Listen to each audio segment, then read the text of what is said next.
What is a starting point for us in terms of reorienting how we think or how we appropriately question things or really expand our capacity to view things in a different way? Yeah, a few ingredients that tend to come very infrequently in people's lives. Number one is you need some quiet space alone from everything. So that's number one. Well, number scratch two, me off the list. This is the Entrepology Podcast, the podcast where we optimize the bodies, brains, and lifestyles of entrepreneurs, go-getters, and world-changing innovators.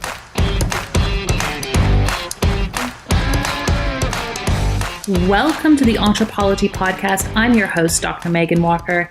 As a naturopathic doctor and anthropologist, I optimize the health and performance of entrepreneurs and go-getters. Your business, body, balance, and inner badass, these are the themes we are exploring. Before we jump into the interview, I want to invite you to join our free Facebook community, Legacy. If you want to be something amazing, you need to surround yourself with amazing people. The Legacy community is made up of badass women living, not leaving, but living our legacy every single day. We are leaders, parents, entrepreneurs, and innovators collectively committed to leaving the world better than we found it. My mission is to support the health and optimization of these badass superheroes, literally to places we never thought imaginable. If you are on a mission and get it that your health is the key to your unlimited potential, then join us. We are super awesome. You can find us on Facebook at www.facebook.com/groups/BE Legacy. See you there. So, I have this ongoing question. It's a chicken or egg question. And what I really want to understand is what comes first as we move towards optimal health. Is it your mindset that drives the performance that enables you to live your best life? Or is it your health that in fact drives your mindset? Well, finally, I found someone who can help me answer this question. And it is my real pleasure to introduce you to today's guest, Dr. Khosroshahi, also known as Dr. K. Yashar is an accomplished naturopathic doctor and brain-based executive coach. He is incredible when it comes to understanding how we need to change not only what we are thinking, but the way we are thinking to be able to actualize on our true potential. We got into all sorts of things today, including the very cool gadgets that he uses in his practice to help people understand and feel what it's like to truly be calm and integrated with themselves so that they have a platform, a feeling upon which they can start to move forward in terms of their own understanding of health and personal potential. There was so much going on in this interview. I took down copious notes for myself. I can't wait to share them with you. Dr. Yashar K. Dr. Yashar Khosroshahi, welcome to the Entrepology Podcast. thank you so much, Megan. A pleasure to be here. I'm super excited to have this conversation with you today and learn a little bit more about your practice and your approach. And you are doing some really cool stuff in the realm of biohacking and feedback and executive-based brain coaching. Can you tell us a little bit about how you got here, where those are your interests in practice, and then we're gonna jump into it full force. Okay, yeah. Well, it's a windy road to where I stand today, and I'm sure that's something that many of your listeners can relate to. I like to start by saying by the time I started first year medical school at the age of 23, that was the 8th school that I've attended in 7 different cities, 3 different countries from the Middle East to various parts of North America. So without a doubt, being in these various backgrounds, being exposed to various people, I became very interested in people and how they functioned and what made us similar and what made us different. But probably more than all of that, it was what made people show up to their life the way they do, what allows people to perform at high levels, and what makes people want to be better in general. And as all that was happening, at the same time, I was pretty geeky about the biological sciences as well. So I just wanted to know more about the body. So I ended up taking naturopathic medicine and going through that. And about 5 years into practice, doing a lot of integrative cancer care, also had a lot of athletes. And I just was coming across the same question. Why do I have these populations with me, and what am I trying to do on a deeper level, on a very fundamental level? How am I helping them become better versions of themselves, if you will? So I decided to do further schooling in brain-based executive coaching, and that's really to understand how the brain functions and how we can show up to these challenges. And so at this point, I feel like I blend the art of living with the science of being, if you will, to lead towards positive transformation. I'm very blessed to say now, as a clinician, I help people transform health. And I've also co-founded an executive coaching company with my sister called Mind Shift Ninja, where our mandate is really to help train mindset for transformational leadership in organizations and the community. I love that. And we're going to go into all of these pieces, but I have to first ask the question, what does make people want to be better? That's a really great question. It's an incredible question, and one that I'm probably researching on the daily. And there's many areas we can go into, but I think there's two fundamental pieces that we have to be aware of. And one is psychological safety. So being able to show up as who you are, as you are in the moment, and learning from that. And a lot of us put a lot of masks and veils for society and ourselves. So that's a whole experience in itself, to be able to be in a place where you can be fully honest and authentic towards yourself and others. And the other point, I think, from that stems the idea of wanting to really connect to humanity, to the community, and wanting to be bigger and stronger, not just for yourself, but for those around you, to have a lasting and positive impact. And something that I know you're big on is that legacy. Right. I think those are two very fundamental pieces. Okay, and so then to look at it the opposite way, because I think we both had this interaction with people, why is it that some people don't want to be better? Is it a lack of exposure to some of those concepts that you're talking about? Because I'm always challenged with this clinically when people are like, no, I'm good.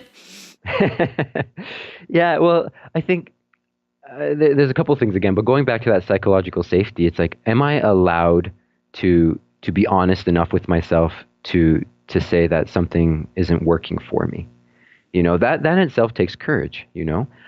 We live in a society where we think we have to be fearless and everything is you know, we have that superhero bang our chest mentality. But I really think, there's no such thing as a fearless life, only a courageous one. And a courageous one is showing up to the challenge and showing up to the things that hurt us or scare us the most so that we can learn from them. And that's a psychology in itself that can be learned. People call it confidence. And you know, confidence is a skill. Confidence is keeping the promises to yourself over and over again. You know, the intense trust in yourself to be able to do the things that you tell yourself you want to do. And where do we learn this, right? Where do we go to learn this? I can speak from experience, knowing that I became really good at the game, you know, getting good grades, getting jobs, being able to do things. But there's a time and place where you got to go beyond that, and when it's not working for you, and decide, are you willing to keep pushing the way you have just because it's familiar and safe, or are you willing to sit back and maybe go into the crevices that are dark and scary and ask more meaningful questions of oneself? And people need support through that. It doesn't happen automatically. It's easier to pop a supplement than it is to ask someone why they do the things they do, you know? Totally. And we talked about this last week, and in that one of the key questions I'll ask my patients is, what's your purpose? And most of them are sort of blindsided by the nature of the question. They're like, I didn't expect that at all today.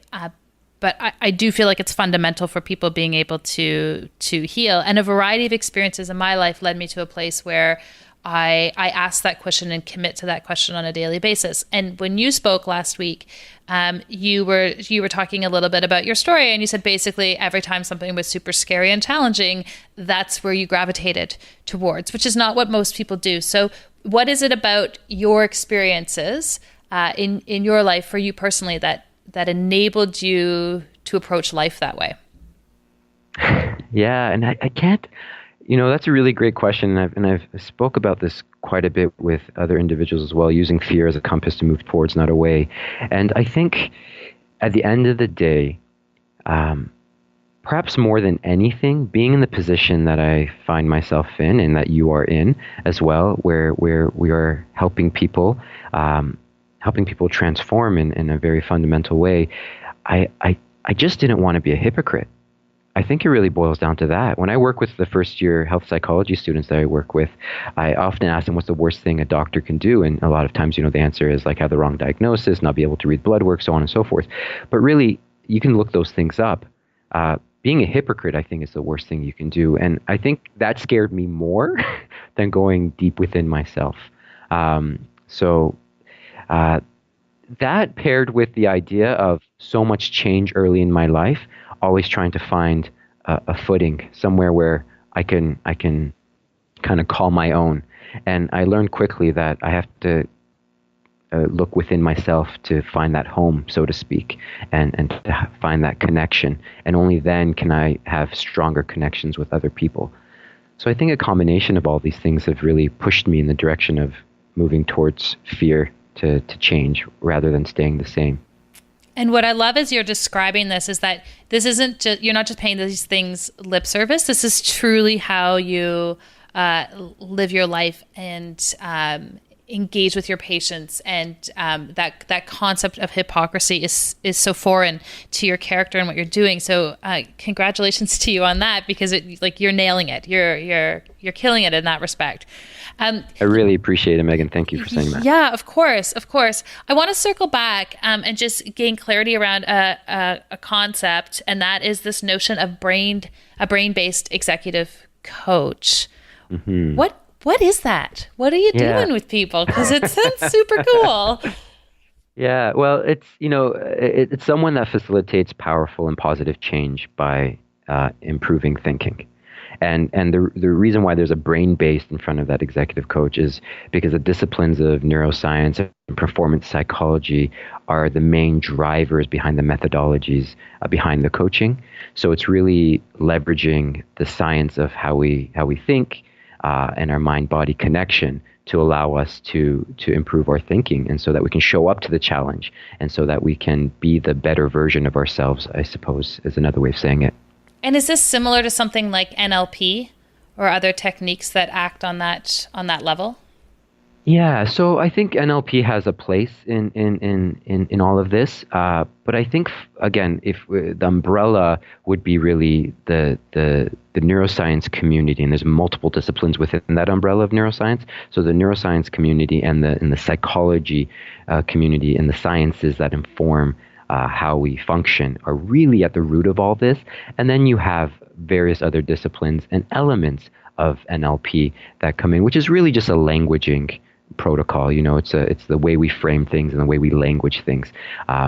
So it does have a place in it, but I wouldn't say that NLP is a core component of it.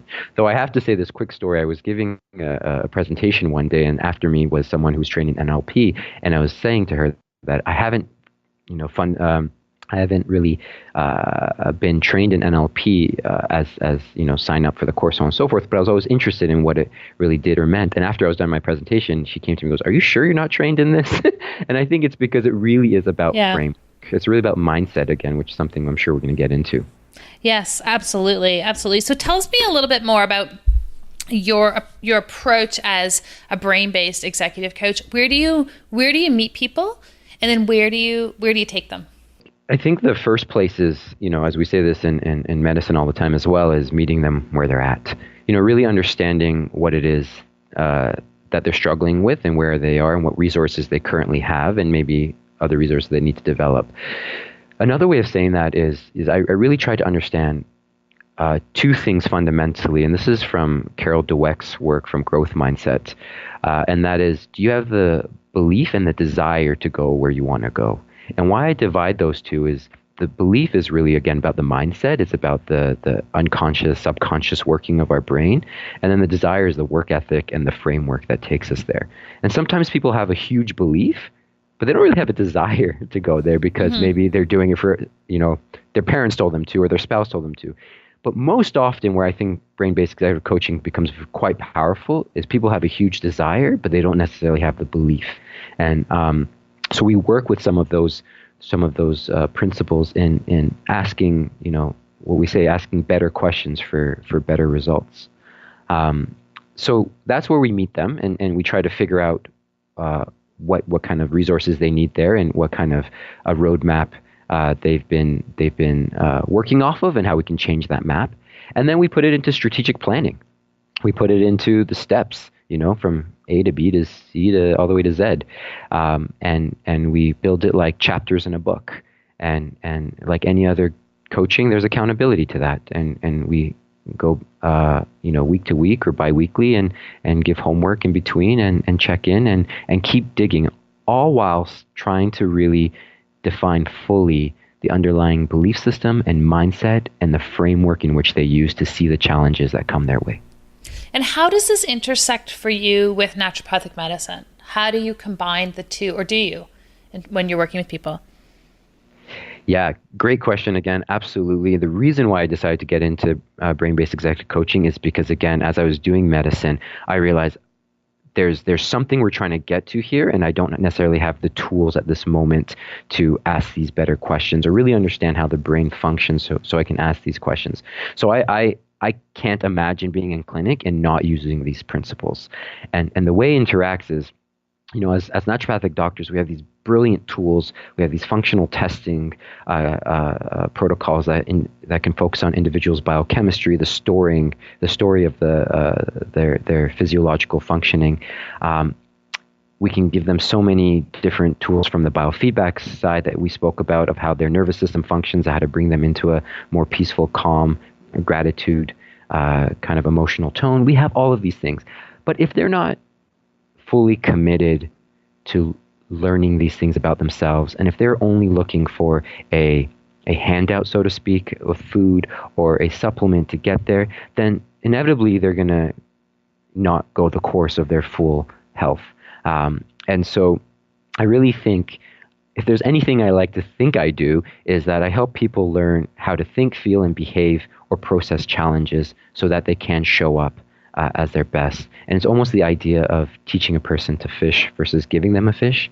And I hope I can empower them in learning more about themselves, and so that supplement takes on a deeper meaning, that dietary changes takes on a deeper meaning, and then they're willing to take this and apply it to all realms of their life and not just their health, Well, and it sounds like that's the difference between a health transformation and those individuals who are like, yeah, I did that healthy thing for a while, and they dabbled in it, as opposed to really immersing themselves and engaging in the experience that it can bring. Like getting through to the other side is a huge challenge for most people. This is a really significant change in terms of how they are living their lives. And I too, although your skill set far exceeds mine in this respect, I too don't know how to take people on that journey where we're not addressing the mindset and the psychology required to be able to execute in a totally new way. Mm-hmm. Yeah, and I think, like anything else, it's any other skill set. For example, going to the gym.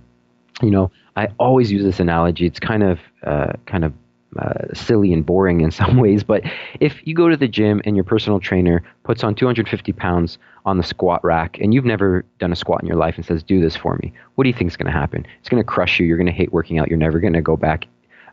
And so our brain muscles are very much the same. We can't just overload them and expect these results. We have to train them. Maybe using the bar and doing some air squats with the bar is more than enough for now. Get the form down.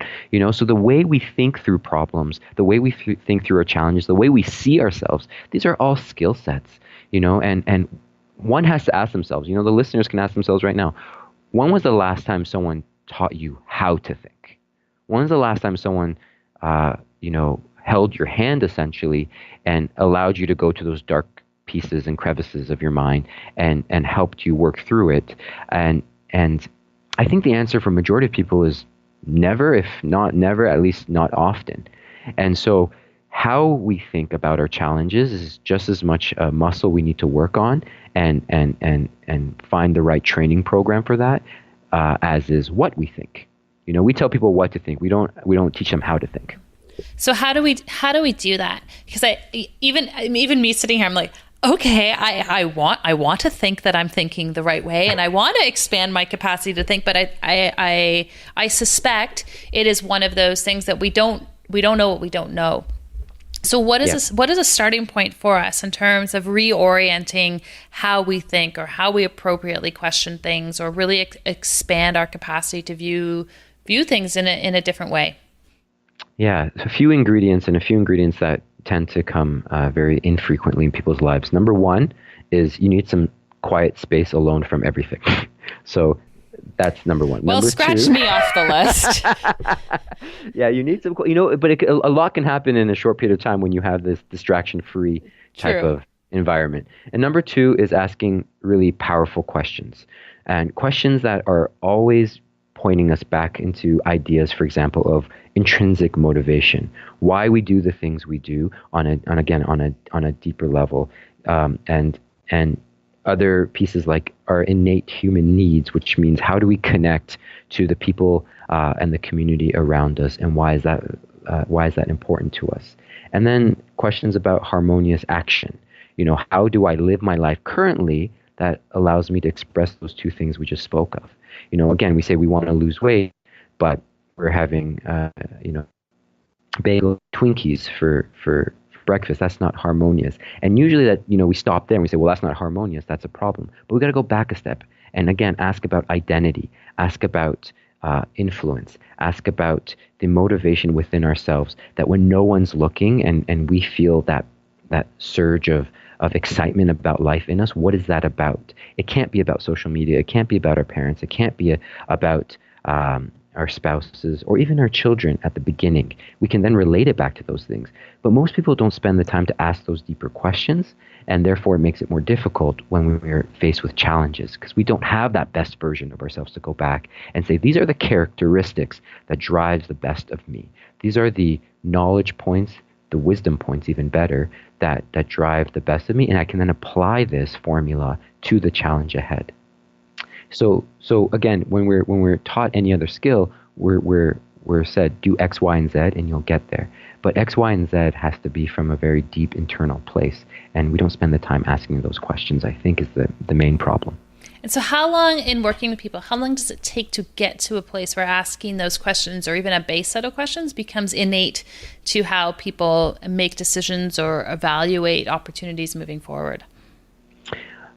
My answer is not to pat myself or the process on the back, but it very much depends, because I've had people come in and literally in half an hour, in 1 hour, they have the biggest aha moment because you've just been able to hear their story and ask the right questions, and they're willing to be open to that.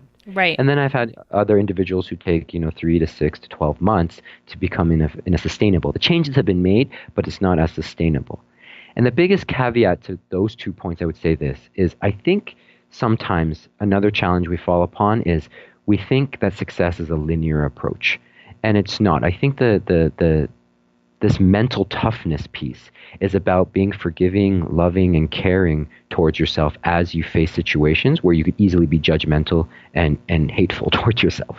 That's really what mental toughness is. So the people who actually keep progressing are not necessarily the people who don't face challenges or don't face setback, are the people who can then put that framework about their best selves into the challenge, and then the time in between setback and growth is minimized. And to really find this to be effective, I'm totally taking this in. So I'm immersed in it. But if for people to be successful in these strategies that move them forward, is it a prerequisite that they've dealt with everything from their past? Heck no. I think that's. You'd be like, I wouldn't have a job then. Yeah, I wouldn't even be talking to myself, because that's the beauty of transformation. You keep digging, and this is a very maybe like a more of a spiritual, esoteric way of looking at it. But the goal is not to be perfect, because that's just a fantasy. The goal is to be better at understanding oneself, so that you could be better at providing value to the people around you. So look at the best athletes in the world. They have multiple coaches, and they're constantly tweaking their skill sets. The LeBron Jameses of the world, they're on the court and off the court training just as much, if not more, than other players, and they're the best in the world. So they should sit back, right? No, exactly the opposite. They keep pushing forward, because it's not about being perfect. It's about being deeply connected to who you are and how you can show up to this life, and And I've said this to you, on Friday when we were chatting again, I said some of the most healthiest people I've met are people who are passing due to cancer because they're so deeply connected to their purpose. They're so deeply connected to the people around them and how they want to show up, even while life is being taken from them. They still infuse it with value and meaning. So it's just a fantasy to believe that we're moving towards perfection. We're moving towards betterment, but there's no such thing as perfection. Well, and you also said something on Friday that really struck me, and I was thinking about it on the weekend, and you said it's much easier for us to create new neuronal pathways related to new behaviors than to try to destroy the ones that we had previously had established. And I think this is... I think that's sort of mind-blowing for a lot of people who have historically been caught in a situation where their past was the story that they told themselves about why they couldn't move forward. And this understanding of neuropsychology really kind of shatters that core belief. Am I off base? Nope, you're right on. And I think that's probably the number one lesson I teach everyone and anyone who's willing to hear me speak on anything to do with how we show up to life. Because you're absolutely right. It does shatter the idea that I have to keep going backwards. There are select situations that may be useful. But again, for the large majority of us, it's the idea of forward thinking and forward movement that we get stuck in because we're so used to looking in the rearview mirror as we drive forward. And I'll share a very quick story about this just to maybe illustrate the point further and how simple it can be, and therefore we sometimes think ineffective, but it's not the case. And I was working with a lawyer, very, very well established, working in a big firm, very smart individual, and he kept saying to me, I don't know what I want, but I know this is not it. I don't know and he was getting angry about this. And I kept asking in various ways to try to get him to get to some of the answers that we're looking for. And he was really at a roadblock. So I finally stopped and I said, I'm trying to get you to tell me what you do want, and you're having a real hard time. You only tell me what you don't want. And he's like, I know, I can sense that. And I'm getting frustrated. I said, great. So let's just spill it. Tell me 20 things you absolutely do not want in your life. If you had them happen the next 3 to 6 months, you would just be so angry with someone or yourself. He had no problem. Within 3 minutes, we had that list of 20 down. I said, great, let's go back and tell me the opposite to number one. Tell me the opposite to number two. And so he did. And then I said, okay, it looks like now we know what you do want in your life. And there was silence on the phone. And the next thing he said to me was, I'm not that stupid.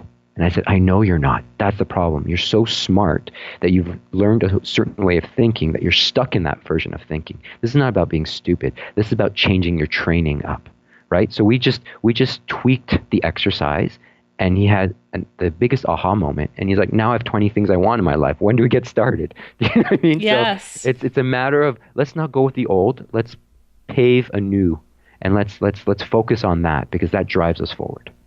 Yeah, I love that. And it reminded me of, I was in San Diego a few weeks ago and heard Brendan Bouchard speak. And he's like, what I'm about to tell you is common sense.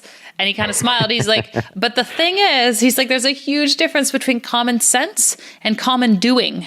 And yes. And I think what you just described speaks to that. And frankly, I feel like what we do as clinicians speaks to that, because sometimes people are like, yeah, of course I can drink water. I'm like, I know, but you don't. So it's like, you can belittle me all day long for recommending that, but I can't move forward with your care unless we get you doing those things. And I feel like you're addressing some of those elements on a psychological level. Yeah, absolutely. And I think a little bit, not necessarily our profession, but the health world in general, I think is to blame. We have these half-baked ideas and these quick turnaround programs for everyone. And everyone's looking for that next sexy kind of thing to do, where it's like, there's nothing sexier than sleeping well, drinking a lot of water, eating good food, and moving your body, many times a week. That's pretty sexy. And those are going to get you the results you want. And then we can start thinking about, more the psychological nature of how we can implement some of those things. But it's not always, like as you said, and as Brendan Bouchard said, it's not common practice. And it's because it's not cool enough, I find. It's like, will that really work? It goes back to that belief. You might have the desire, but will that really work? Well, try it. Let's see. But I'm wasting my time. We can go down that rabbit hole of thinking. Yeah. So, yeah. So you also use some really cool tools in your practice. And some different ways of being able to understand what's going on and access people on a neurological level through some really, I'm going to call them biohacking tools. Maybe you have a different term for those, but can you just share some of those like full on cool gadgets that you use in your practice?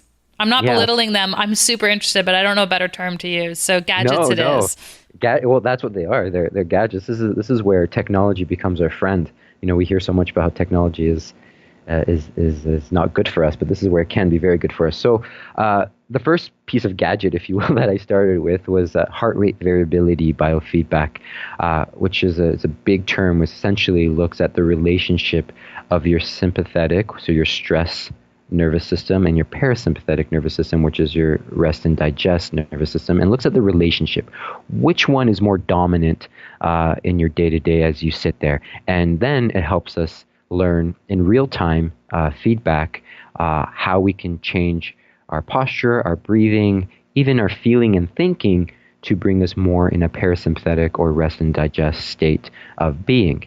And this is really fascinating for a lot of people because, again, they may know from a knowledge standpoint that meditation or deep breathing is beneficial for them, but they don't know it from an experiential standpoint until they're hooked up to objective data that shows them, when you do this, this is how your nervous system behaves. And that can become quite empowering, and usually I find helps them continue practice at home as well. So that's the first piece that I use quite often.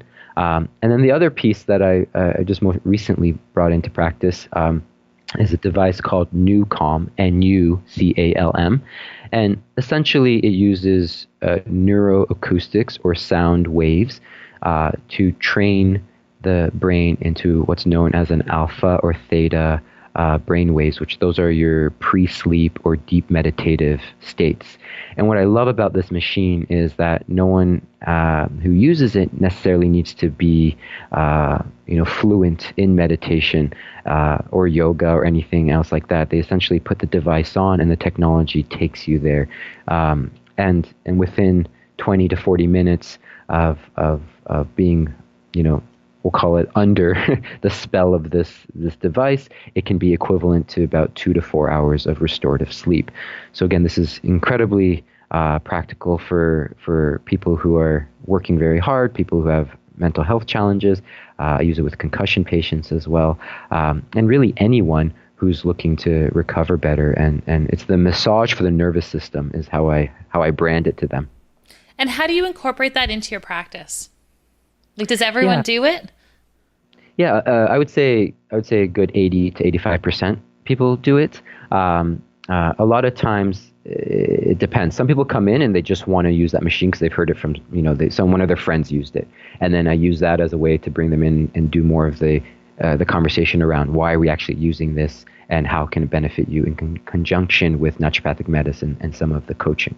Other people, they come in just for the naturopathic medicine coaching, and I say, okay, now that you've got the principles down and what we want to do with it and how the body can feel when it's at its optimal, let's put you on this machine and so that you can actually experience it. So it works in concert in both ways. I love that. And when you start to get people in a place where they're really understanding this volley that takes place between their sympathetic and parasympathetic nervous system, are there things that you do to help support that parasympathetic side, that side that we tend to neglect in our busy, high performance lifestyles? Yeah, absolutely. Aside from some of the supplementation, which I won't get into, I'm pretty geeky about the free stuff that we have in front of us. Meaning, again, our sleeping patterns, how much technology and blue light we're being affected by, our movement patterns. And our social connection to others. So I think a lot of times people feel like they're like, yeah, but what else can I do? Kind of back to our previous conversation. For sure. It's like, this is what drives the parasympathetic, and then obviously breathing exercises. And what's interesting is when I tell them to do the breathing exercises after they've done some of the biofeedback, they're no longer resistant to it, and they'll do the 5 minutes in the car before they go into the home after a long day or before a meeting, or they'll excuse themselves. I had one parent say to me that they would excuse themselves when their kid was, quote unquote, acting up, and they would go do the breathing for a couple of minutes because they knew what it felt like to get into that parasympathetic state, and so that they can show up as a better connected parent for their child. So there are many different ones, and we can go down any one specifically if you'd like. But those are the general tools that I keep hammering over and over with my patients. Yeah, no, I love that. It just reminded me of a story as you were describing that, so our family is signing up and we're doing family kung fu starting in the fall, including our littlest one who's 2.5. And when we were there the other day, there was another parent, and he was talking about the transformation in his 4-year-old. And he said his 4-year-old now, when he gets engaged with other kids, just really calmly asks to be excused for a moment. And his dad watches them, and he'll go over and he will literally do like a power meditation for a minute and breathe and recenter. And then he'll go and re-engage with the way boys do, and is doing it from a completely different grounded place. And so when you talk about, you'd like to geek out on some of these free things that are accessible to us, there's really great practices that we can choose to engage in that teach this discipline and this way of thinking. And I agree with you. It does not all have to be supplements and fancy equipment that is going to get us there. Absolutely, and the science is so rich with support for all of this that if someone needs the science, great. Here's a stack of it. Read it and come back next week and we'll chat. But if not, that's okay as well, because if someone engages consistently, what is it that you said on Friday again? You said consistency builds the canyon. Builds the canyon. That's it. Yes. So that's it. A lot of times we jump from one to another, and I'm guilty of this myself. Me too. Yeah, for sure. Yeah. It's the idea of being consistent and taking a couple things and really sticking with it. And I think for myself personally, I've learned the most about myself implementing some of those tactics, and it's how I try to govern my day on the daily now. And so tell us a little bit more about that. Like, what are some of the key practices that you engage in on a daily basis? Because you are a high performer and you are a big achiever, and you are not a hypocrite. So you're doing these things every day yourself. What are some of the things that you're doing? So I think the thing I'm most consistent with is moving my body and nutrition. I find those are the big keys for me. That if I'm and moving my body can mean a very heavy, resistance kind of training day in the gym, or it can mean going for a 30-minute walk by myself, not plugged in, and just looking around. It just means being connected that way. And then nutrition, eating with the foods that I know best serve me. That's primary. I find those, when I don't do those two things well, everything else seems to go. And then sleep. I have to actually credit my wife with this, because I used to go to sleep a lot later, and she used to always bug me about that. I wanted to go to sleep earlier. And now I found that if I'm very mindful of the blue light that I'm exposed to during the night, and I put on the those geeky glasses at night as well. Me too. yes, and I'm very okay with it, and then get to bed at a decent hour, and what that would mean for me needing to get about 7, maybe 8 hours of sleep a night. Then everything else seems to fall into place as far as my psychology to handle the stress. But as they say, poop hits the fan every day. But now at least I know I have a stronger backbone and a stronger psychology to face it. So those are there's a lot of other things, but those are probably fundamental that I try not to skip out on as we move through the week. Dr. K, how would you define health?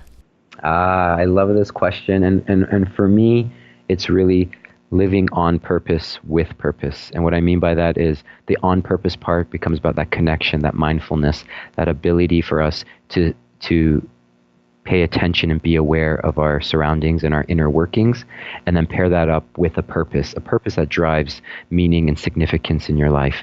And I find for myself and those that I work with that when we can do on purpose with purpose, we're living a very healthy life. On October 26th and 27th, we're doing something really special in Toronto. For those of you who have been hanging out on the Entrepology podcast for a period of time, you know that we are driven by the mission that when people are well, they can change the world. On October 26th and 27th, I'm going to be hosting an event in Toronto called Impact Lives. This event has been designed for clinician entrepreneurs and wellness entrepreneurs in general who want to learn how to amplify their business. We are bringing in keynote speakers from across North America and implementation session leaders to help you not only become more inspired with respect to your business, but to learn new skills that you can start to implement right away. Whether you want to launch your own podcast, write your first book proposal, or create a system for patient acquisition or new clients that takes your business to the whole new level, we have got your back. Impact Lives is a 2-day event taking place at the Globe and Mail Centre in downtown Toronto in a stunning venue that overlooks the city. It's going to bring together 150 passionate entrepreneurs looking to take the lives of their families, themselves, and the people that they work with to a whole new level. For those of you who have been loyal listeners, I would love to have you there. There is a coupon code that I am releasing just for listeners of the Entrepology podcast. That is Entrepology20. And if you go to impactlivesevent.com, you can use that coupon code to receive 20% off the ticket price for the event happening in October. I cannot wait to see action takers, go-getters, and anthropologists like yourselves there when we gather together for Impact Lives.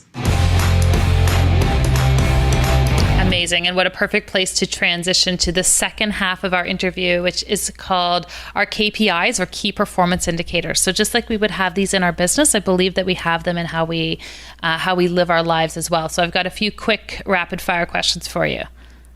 Okay, I'm ready. You spoke about sleep. So do you have a consistent evening routine? And if so, can you share it? Yes, I'm laughing because I don't even think my wife knows about this routine.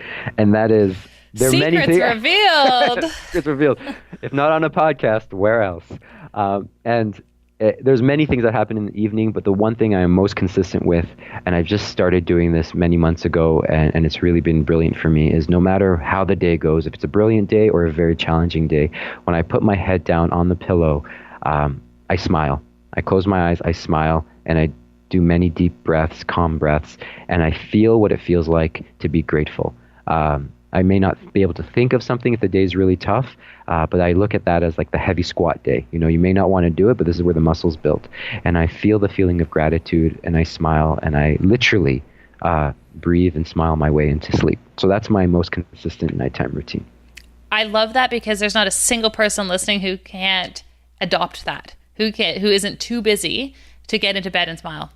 And that's exactly why I do it. Well, yeah, I feel like we could have a whole conversation about smiling, but I'm back to rapid fire, Megan. Yes. Fiction or nonfiction? What are you reading right now? Yes, I'm reading nonfiction. I'm reading 2 books at the same time, as I'm sure many people are familiar with. Surprise, surprise. Yes. So I'm reading Nonviolent Communication, A Language of Life. And that's by Marshall Rosenberg, PhD. And I'm reading The Awakened Family, How to Raise Empowered, Resilient, and Conscious Children by Sfali Tasbury. She's also PhD. So those brilliant are book. Yeah. What is something totally badass about you that people would not otherwise know? So obviously, being a fan of your podcast, I know that you asked this question, and my mind immediately went to the things I normally say about being a drummer in a band and so on and so forth. But then I was like, no, let's stay within theme. I love how you just slipped that in there. Yeah, okay. let me stay within theme. And that is this whole idea about going into the scarier parts of oneself. So I write a lot. Sometimes they're prescriptions to myself, if you will. And so I've recently on my website been posting these reflections that help me kind of work through some of my inner workings and challenges and the way I see the world around me. And I thought, it was always something very scary for me to do. And I thought, what better way to conquer that fear than to put it out in the World Wide Web? So that's your compass. That's what I've done. There's my compass. Yeah. Good for you. What do you do for fun or play? Concert time, as my 2.5-year-old says, in the kitchen, which includes banging on drums, dancing to loud music, and making up lyrics. Work for me. I love it. Last question for you, Yashar. Entrepreneurism. Are we born this way, or do we learn to become entrepreneurs? I think we have tendencies towards entrepreneurship, but I think anyone who's willing to put in the work can learn the skill to become one, full of passion and pride for the work that they do. So I think you may be more like one, but don't give up if you don't feel like that's you, because that's definitely was me. And now I've worked very hard to become more like one. So there's my answer. Well, it's amazing because your answer is not too unlike one of your new colleagues over at Entrepology Performance Labs, which I feel like is a really cool opportunity for us to segue. Yes. As I ask, where can people find out about more of what you're up to, which I'm going to ask you in a second, but I also just wanted to take this opportunity to welcome you to my practice. I couldn't be more excited to have you starting with us in September and incorporate your wisdom and your way of thinking and your capacity to lead people in transformation as one of the NDs who's going to be working in our clinic in downtown Toronto. So welcome. And amongst the things that you're going to tell us that you're up to and where we can find out more about those is a link below for people to book a meet and greet session with you or an initial intake with you because you're going to be downtown at least one day a week. So welcome aboard. Yeah, thank you. I'm very excited. I think this is going to be a very, very fun adventure. I can't wait, and I know you have a lot of resources that people can access and learn more about you. Where can we direct them? And we'll have all of these links in the show notes. Sure. More of my clinical side, you could find me at drknd.com. So that's drknd.com, and the socials will be at Dr. K Coach. And then on the side where there's a way more resources, it would be the Mindshift Ninja site. And there's about 50 plus articles there that we've written. So that's mindshift.ninja, no .com, no .ch, just .ninja. And Stop it. Yeah. That's awesome. I know, I have to say it because people often write me and say, I can't get onto your website. I'm like, well, drop the .com and you will. Oh my gosh. That's okay. Well played. Yeah, so either there or at Mindshift Ninja. So those are the many places, and including our clinic, may I call it now? Our clinic, Dr. K. It has been a pleasure. I can't wait to have you back. I know we're going to have a lot to talk about on this podcast moving forward. And thanks for being here today.